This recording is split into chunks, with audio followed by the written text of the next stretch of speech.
right, our Protoss player down here at the bottom left from the team LGIM. He is known as LGIM Seed.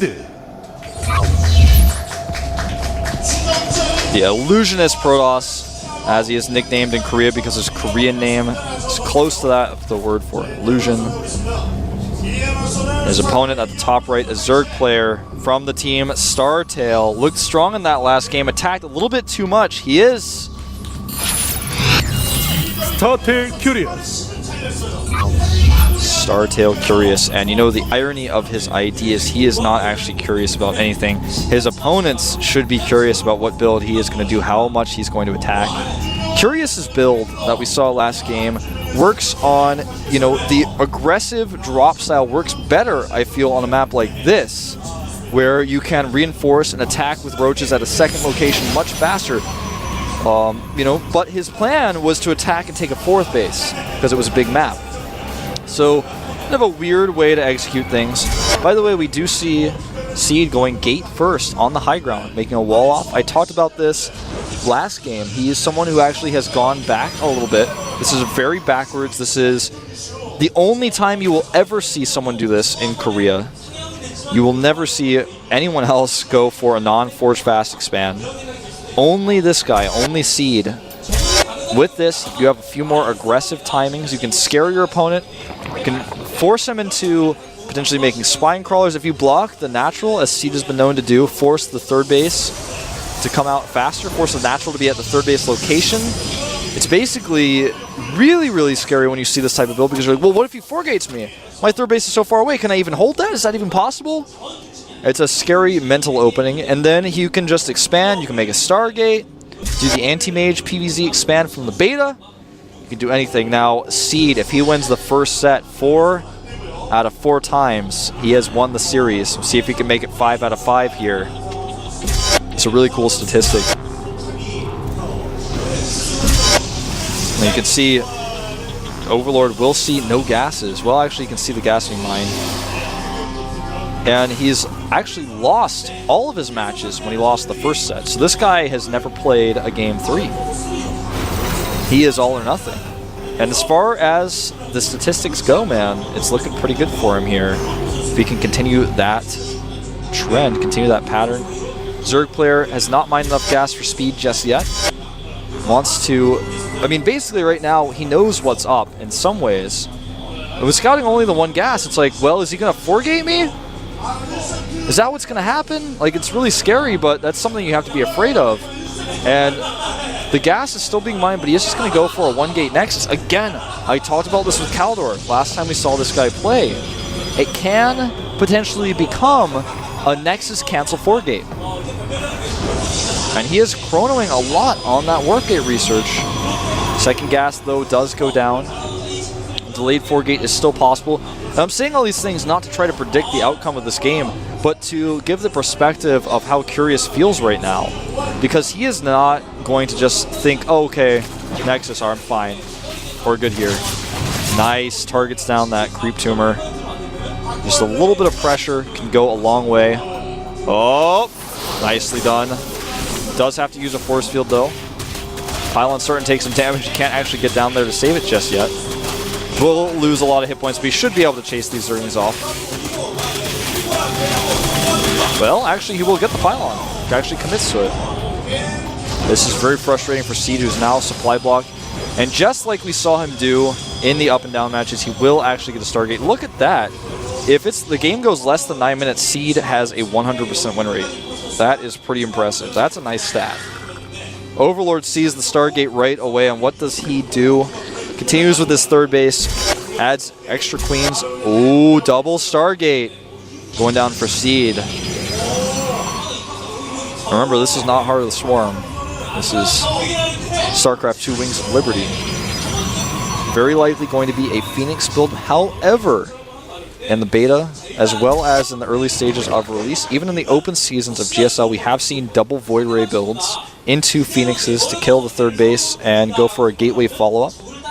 You can see Curious also has a 100% win rate if the game goes less than 9 minutes. But look at his win rates overall. He has nothing less than 50.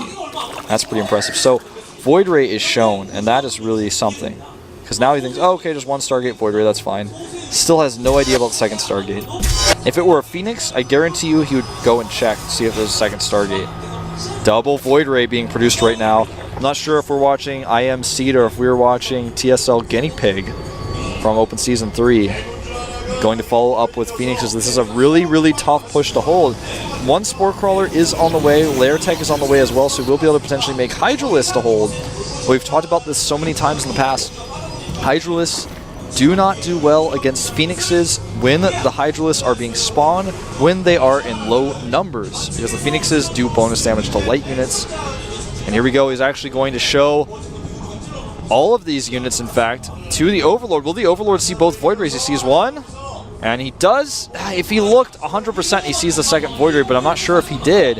An additional Spore being morphed right now. Behind this, Phoenixes are being rallied very, very quickly. And this is going to be tough to hold. Even though he has one Spore in position, the Void Rays will be able to take out this Queen. And the Spore is not in position to hit the Void Rays. He's going to have to make a lot more Spores, and he's going to have to reposition the one he has. There's no creep between these bases. He started it a little bit. Oh, picks up the first Queen. We'll have to move out of the way of that Spore, though.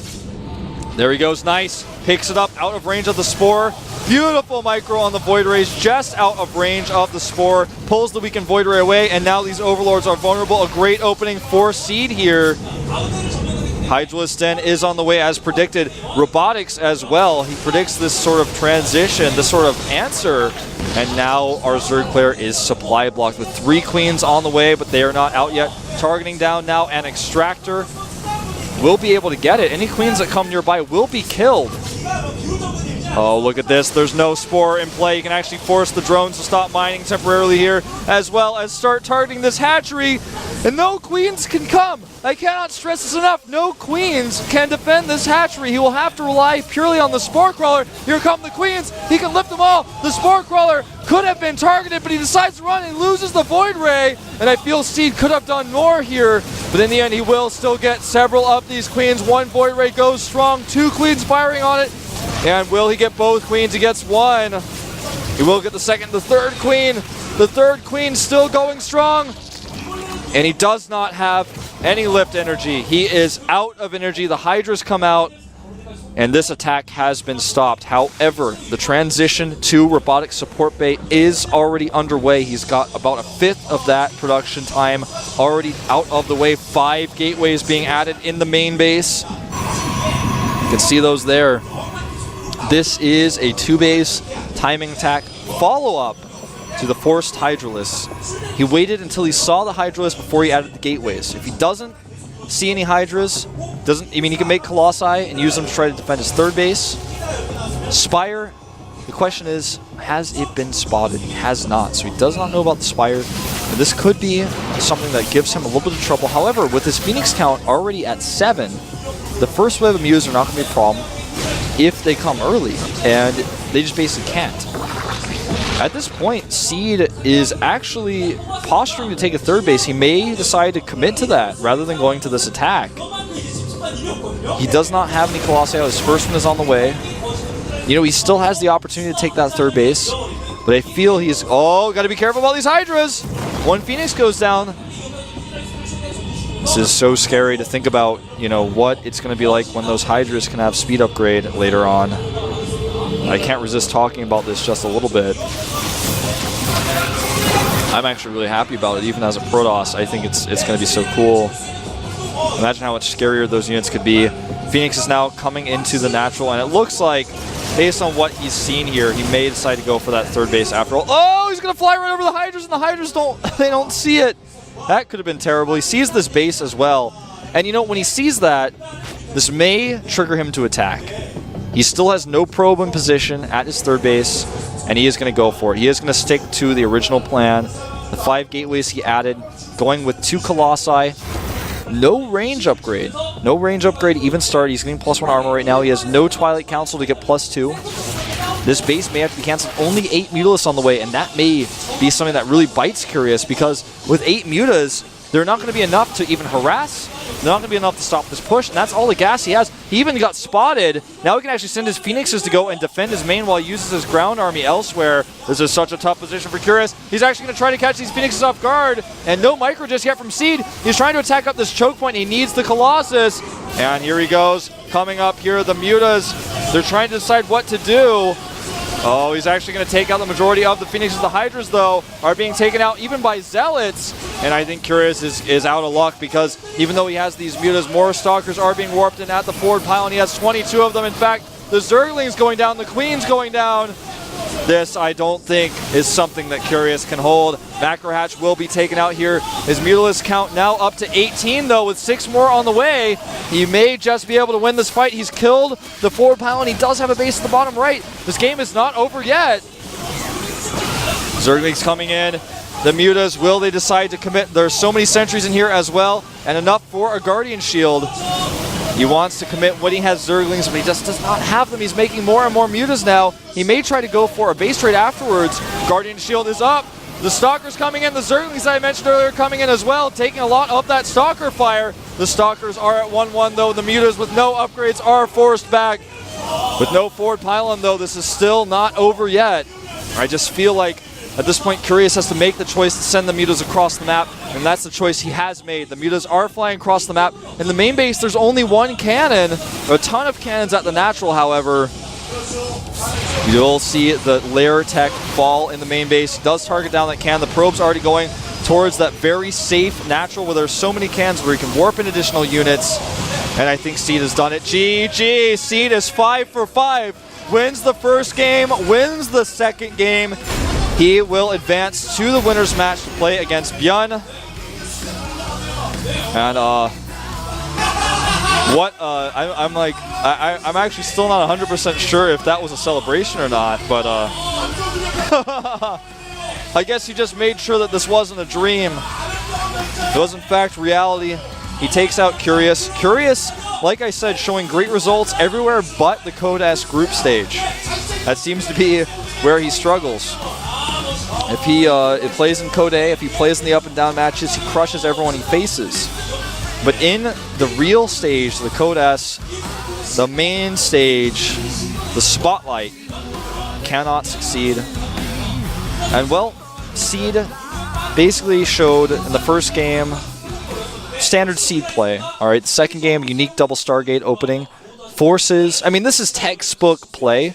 It's an older build, but it's basically textbook play. Double Stargate, force the Hydras, because if they don't make Hydras and you kill a lot of their queens, then they're kind of put in an awkward position where they have no pressure power, they have no ability to really defend their hatcheries very well. If you send more Void Rays, you know, your Phoenixes are still alive, so they have to make the Hydras then, and then you're already ready with the Colossus tech. It's a plan, it's a 2-step plan, double Stargate into Colossus, and then the third step of the plan, which is optional, is to, if I've killed enough of his queens and he's made enough Hydras, I just attack him with Colossi and kill him. Now, Curious double expanded after that attack. He was able to hold his third base miraculously, you know, it could have even been killed. Holds his third base miraculously, double expands, knowing a push may come. And when he held the center, you know, just barely, I thought, okay, maybe he can hold this. His Mutalisk count's getting really big. He still has that base at the bottom right. But in the end, he decided to engage with his Mutas. The Zerglings came, but the Forces were too good. There was Guardian Shield. It was 1-1 against no upgrades on the Mutas. And Curious in the end could not hold. Seed all or nothing with his stats so far. You know, if he loses the first set, loses the second one 100%. The same can be said of winning the first set. It's a really, really interesting stat. Well, guys, we are going to have a 5-minute break very soon here. Remember to go to Facebook, follow Global GOMTV there, or like them, I guess. Follow GOMTV on Facebook or on Twitter as well. And follow me on Twitter at ProxyWolf. Do all of those things. Tweet at me what you think about these matches. Tweet at me who you think is going to take the winner's match between Björn and Seed. And also, I guess, if you want to see or what you feel about the loser's match. Do you think that Curious is going to take that, or is Hero going to do it? Obviously, we saw Curious lose already to a Protoss, and we saw Björn win against a Protoss. So the situation we have in the group here is quite an interesting one. So we may see Björn actually just take that early lead. Whoever wins this winner's match, which will be coming up very soon, is actually just going to advance to the next round of Code S. See you guys in 5 minutes.